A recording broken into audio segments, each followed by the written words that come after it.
Good morning. কি খবর বন্ধুগণ? আশা করি সবাই খুব ভালো আছো, সুস্থ আছো, ঠিকঠাক আছো। তো আমি আমার চ্যানেলে আমার সমস্ত বন্ধুগণকে ওয়েলকাম করছি। আজকে আমরা আলোচনা করব হচ্ছে হিস্টোরিক্যাল ব্যাকগ্রাউন্ড অফ ইন্ডিয়ান কনস্টিটিউশনের একেবারে লাস্ট অ্যাক্ট বলতে পারো, মানে নৌকো জাস্ট তীরে এসে ঠেকে গেছে।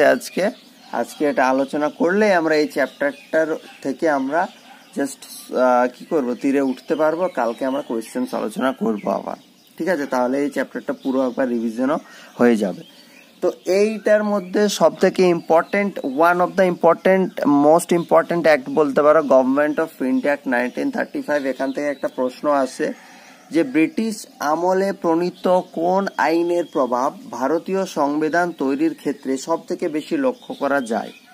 তো সেটার আনসার উইল বি, এটা হবে যে গভর্নমেন্ট অফ ইন্ডিয়া অ্যাক্ট 1935। এটা অনেক বড় লেন্দি। ভারতের সংবিধান যেরকম বড় লেন্দি, অতটাও লেন্দি না, বাট একটা অ্যাক্ট কি আর এতটা লেন্দি হওয়া উচিত? কিন্তু এটা ততটাই লেন্দি ছিল। জানো কতটা লেন্দি ছিল? এটাতে 321টা টোটাল সেকশন ছিল, 321 সেকশনস ছিল, প্লাস 10খানা শিডিউল ছিল। ভাবো কত বড় ছিল একটা, কত ডিটেলে এখানে সবকিছু আলোচনা করা ছিল। এবং এটা আমরা বলতে পারি এটা রেসপন্সিবল, ব্রিটিশ সরকার আস্তে আস্তে একটা রেসপন্সিবল গভর্নমেন্ট তৈরির ক্ষেত্র প্রস্তুত করছিল, এবং তারই একটা পদক্ষেপ বলা চলে গভর্নমেন্ট অফ ইন্ডিয়া 1935, 1935 সালের ভারত শাসন আইন। এরপর আমরা একটা একটা করে পয়েন্ট আলোচনা করব যে কি হয়েছিল। সর্বপ্রথম 1 নাম্বার পয়েন্টে আমরা এখান থেকে আমরা যেটা পেতে পারি সেটা হচ্ছে একটা অল ইন্ডিয়া ফেডারেশনের কথা বলা হচ্ছে, ঠিক আছে? এস্টাবলিশমেন্ট অফ, এরকম বলতে পারো, establishment of all India federation, all India federation, establishment of, এটা ক্যাপিটাল করলাম, অল ইন্ডিয়া ফেডারেশন এস্টাবলিশমেন্টের কথা বলা হচ্ছে। এবং সাথে কি বলা হচ্ছে, এই যে পাওয়ার ডিভিশনটা আছে না, এই পাওয়ারটা 3 ভাবে ডিভাইড করে দাও। সেন্ট্রাল আর প্রভিন্সের মধ্যে যে পাওয়ারটা আছে সেটার পর 3 ভাগে ভাগ করে দাও, ঠিক আছে? তাহলে আমি এটাও লিখতে পারি ডিভিশন অফ পাওয়ার। কিরকম করে ভাগ করব? ডিভিশন অফ পাওয়ার, সেটা কিরকম করে ভাগ করব ব্যাপারটা দেখো। একটা হচ্ছে ফেডারেল লিস্ট,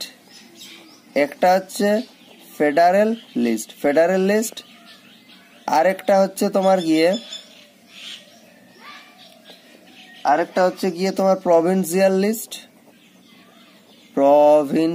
লিস্ট। প্রশ্ন আসছে, এগুলো খুব ভালো করে দেখবে। এবং তারপর শেষে আসছে কি কনকারেন্ট লিস্ট। তাহলে ফেডারেল লিস্টে যে সমস্ত সাবজেক্টগুলো থাকবে, যে সমস্ত আইটেমগুলো থাকবে, সেগুলোর উপর সেন্ট্রাল গভর্নমেন্ট আইন তৈরি করবে। প্রভিন্সিয়াল লিস্টে যে বিষয়গুলো থাকবে সেটার উপর প্রভিন্স, মানে এখন যদি বলো এখনের রেসপেক্টে স্টেট গভর্নমেন্ট আইন তৈরি করবে। এবং কনকারেন্ট লিস্টে সেন্ট্রাল প্লাস প্রভিন্স দুজন মিলে আইন তৈরি করবে, ঠিক আছে? বর্তমান যারা সংবিধান পড়েছো তারা জানো এই ফেডারেল লিস্টকে প্রেজেন্টে কি বলা হয়? এটাকে ইউনিয়ন লিস্ট বলা হয়। প্রভিন্সিয়াল লিস্টকে কি বলা হয়? স্টেট লিস্ট বলা হয়। এখানে লিখছি, ঠিক আছে? প্রভিন্সিয়ালকে স্টেট লিস্ট বলা হয়, এবং কনকারেন্ট যেটা ছিল সেটাকে কনকারেন্টই বলা হয়, ঠিক আছে? তার মানে ভারতীয় সংবিধানে এখন তৈরি করা হয়েছে union list, state list, concurrent list, কিন্তু আদতে কোথা থেকে কনসেপ্টটা নেওয়া হয়েছে না 1935 থেকে।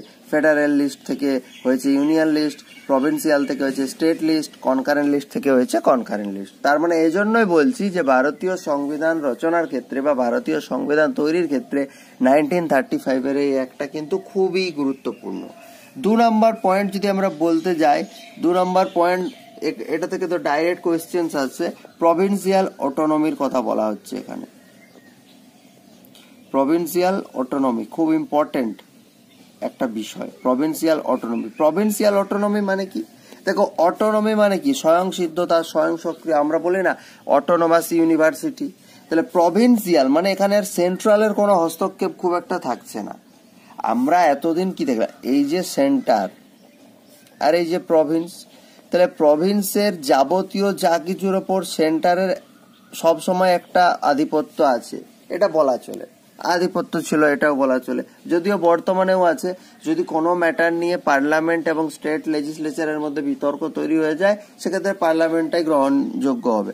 আমরা সিএএ, সিটিজেনশিপ অ্যামেন্ডমেন্ট অ্যাক্ট সম্পর্কে দেখলাম অনেক বিরোধিতা অনেক হয়েছিল, বাট ফাইনালি সবাই সেটা আস্তে আস্তে ধীরে ধীরে মেনে নিতে বাধ্য হলো। সুতরাং এটাও কি করছে, প্রভিন্সিয়াল অটোনমি দিচ্ছে। প্রভিন্সিয়াল অটোনমি মানে হচ্ছে এই যে একটা প্রভিন্সের যে অ্যাডমিনিস্ট্রেশন সেটা পরিচালনা করার জন্য প্রভিন্স নিজেই সাফিসিয়েন্ট, এবং প্রভিন্সকে সেই অধিকারটা রেসপেক্টিভ ফিল্ডে সেই অধিকারটা দেওয়া হচ্ছে যে তোমার কাজ ভাই তুমি করো, সেন্টার আর তেমন ভাবে নাক গলাতে যাবে না। খুব ইম্পর্টেন্ট প্রভিন্সিয়াল অটোনমি। তাহলে প্রভিন্সিয়াল অটোনমির মিনিংটাই হচ্ছে সেটা। প্রভিন্সিয়াল যদি বলতে যাও, this act allowed to act the Province as autonomous unit of administration. ঠিক আছে, কিছু কিছু ক্ষেত্রে প্রভিন্সকে অধিকার দেওয়া হচ্ছে যে তোমরা তোমাদের অ্যাডমিনিস্ট্রেশনটা নিজেদের মতো করে পরিচালনা করো, এটাই হচ্ছে প্রভিন্সিয়াল অটোনমি। 3 নাম্বার আমি যদি বলতে যাই, বাইক্যামেরালিজমের কথা আমরা আগের সেশনে আগের একটা আলোচনা করেছিলাম, বাইক্যামেরালিজম। তো তখন যে 11টা প্রভিন্স ছিল, টোটাল 11 প্রভিন্স ছিল, তো 11-এর মধ্যে 6টা প্রভিন্স অলরেডি বাইক্যামেরালিজম এই অ্যাক্টের থ্রু হয়ে গেল। মানে বাইক্যামেরালিজম মানে যাদের আপার হাউস থাকবে, যেটাকে তখন বলা হতো লেজিসলেটিভ কাউন্সিল, এবং লোয়ার হাউসটাকে বলা হতো লেজিসলেটিভ অ্যাসেম্বলি। তাহলে 11টার মধ্যে 6টা জায়গাতে অলরেডি হয়ে গেছে। কোথায় কোথায় হয়ে গেছে আমি যদি একটু লিখে দিই, বেঙ্গল প্রভিন্সে হয়েছিল, বোম্বে প্রভিন্সে হয়েছিল, মাদ্রাসে হয়েছিল, ঠিক আছে, বিহারে হয়েছিল, আসামে হয়েছিল, এবং সাথে ইউনাইটেড প্রভিন্স বলে একটা জায়গা ছিল, মানে সবকিছু মিলে সেখানে হয়েছিল। তাহলে 1, 2, 3, 4, 5, 6 এই 6খানা জায়গাতে বাইক্যামেরালিজম 11টার মধ্যে অলরেডি স্থাপিত হয়ে গেছিল। বাইক্যামেরালিজম মানে হচ্ছে বাংলাতে বলে দ্বিকক্ষ বিশিষ্ট আপার হাউস, যেটাকে লেজিসলেটিভ কাউন্সিল এখানে লিখে দিচ্ছি। আপার হাউস যেটাকে আমরা এখন রাজ্যসভা বলি, তখন সেটাকে বলা হতো লেজিসলেটিভ কাউন্সিল। এটা হচ্ছে ইউপি মানে উত্তরপ্রদেশ না, সরি, আপার হাউস।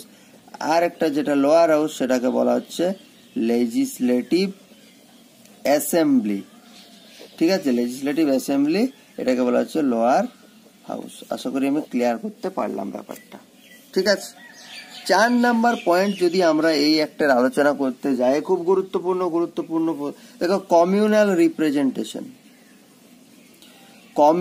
রিপ্রেজেন্টেশন আমরা কি দেখলাম, প্রথমে একটা অ্যাক্ট এলো, সেই অ্যাক্টে শুধুমাত্র মুসলিমদেরকে অধিকার দেওয়া হলো।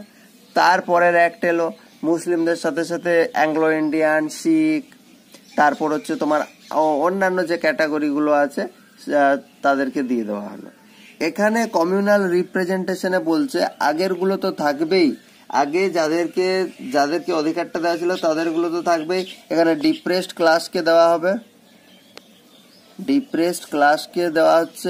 প্লাস ওমেনকে দেওয়া হচ্ছে, প্লাস ওয়ার্কার লেবারার যারা তাদেরকে দেওয়া হচ্ছে। তাহলে খুব ইম্পর্টেন্ট, কমিউনাল যদি বলে কোন একটা থ্রু ডিপ্রেসড ক্লাসকে কমিউনাল রিপ্রেজেন্টেশন প্রোভাইড করা হয়েছিল, এগুলো কিন্তু ভেতর থেকে প্রশ্ন আসার মতো বিষয়, সুতরাং এগুলো কিন্তু মাথায় রাখতে হবে। 5 নাম্বার পয়েন্ট আমি যদি বলি, 5 নাম্বার পয়েন্ট যদি আমি বলতে চাই, এখানে কি করা হচ্ছে, এখানে রিজার্ভ ব্যাংক, ঠিক আছে, এখানে রিজার্ভ ব্যাংক অফ ইন্ডিয়া প্রতিষ্ঠা করার কথা বলা হচ্ছে। রিজার্ভ ব্যাংক অফ ইন্ডিয়া প্রতিষ্ঠা করার কথা বলা হলো 5 নাম্বার। 6 নম্বরে আর আমি যদি কি বলতে চাই, 6 নম্বর আমি বলতে চাই যে দেখো, ইউপিএসসি যেটাকে বলা হচ্ছে কি, ইউপিএসসি যেটাকে বলা হচ্ছে আমাদের ফেডারেল পাবলিক সার্ভিস কমিশন, সেটা তো আমাদের অলরেডি তৈরি হয়েছে। এখানে ফেডারেল পাবলিক সার্ভিস কমিশনের সাথে federal public service commission PSC লিখলাম, তার সাথে আমার এখানে প্রভিন্সিয়ালও তৈরি হলো, প্রভিন্সিয়াল পাবলিক সার্ভিস কমিশনও তৈরি হলো, তার সাথে জয়েন্ট পাবলিক সার্ভিস কমিশনও তৈরি হলো। এই যে ফেডারেল পাবলিক সার্ভিস কমিশন বর্তমানে বলা হচ্ছে UPSC, provincial public service commission যেটাকে বলা হচ্ছে স্টেট পিএসসি, এবং জয়েন্ট পাবলিক সার্ভিস কমিশন যেটাকে এখনো জয়েন্ট পাবলিক সার্ভিস কমিশনই বলা হয়, বাট এখন এটার অস্তিত্ব খুব একটা নেই। ঠিক আছে, তাহলে 6খানা পয়েন্ট আমি বোঝাতে পারলাম। 7 নাম্বার একটা ফেডারেল কোর্টের কথাও এখানে বলা হচ্ছে, একটা এস্টাবলিশমেন্ট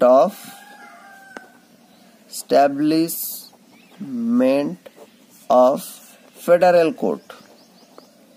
ঠিক আছে, establishment of federal court which was set up, যেটা 1937 সালে অলরেডি তৈরি হয়ে গেছিল। ঠিক আছে, ঠিক যেরকম 1773 অ্যাক্টের থ্রু 1774 তৈরি হয়েছিল, এখানেও অ্যাক্ট আমার 1935, বাট অ্যাকচুয়ালি 1937 সেট আপ হয়ে যাচ্ছে। ওকে, তাহলে দেখো এগুলো আমরা পলিটিক্যাল আসপেক্টে, পলিটিক্যাল সায়েন্সের আসপেক্টে এই একটার আমরা জিস্টগুলো আলোচনা করলাম। যখন আমরা হিস্টোরিক্যালি পড়তে যাব তখন কিন্তু আবার এর মধ্যে অনেক পয়েন্ট চলে আসবে। এই যে মরলে মিন্টো আদতেও এত সংক্ষিপ্তের ব্যাপার নয়। মরলে মিন্টো বা মন্টেগু চেমসফোর্ড এ যাবৎ হয়ে আসা বিভিন্ন আইনের তারা সংস্কার করেছিলেন, সেজন্য ওগুলোকে রিফর্ম বলা হয়। সুতরাং ওগুলো আমাদেরকে হিস্টোরিক্যালি যখন ওগুলো আমরা পড়বো তখন কিন্তু আরো অনেক ভালো করে ডিটেলে পড়বো। এখন পলিটিক্যাল সায়েন্সের রেসপেক্টে আমরা যে পয়েন্টগুলো থেকে কোয়েশ্চেন্স আসে সেগুলো শুধু আলোচনা করলাম। তো আজকে historical background of Indian constitution আমাদের শেষ হচ্ছে। কালকে আমরা এই চ্যাপ্টার থেকে যতগুলো কোয়েশ্চেন্স আমি পাবো আমরা করার চেষ্টা করব। ঠিক আছে, সো থ্যাংক ইউ, আজকে এখানেই শেষ করছি। That's enough for today. সবাই ভালো থেকো, সুস্থ থেকো। Thank you, have a good day.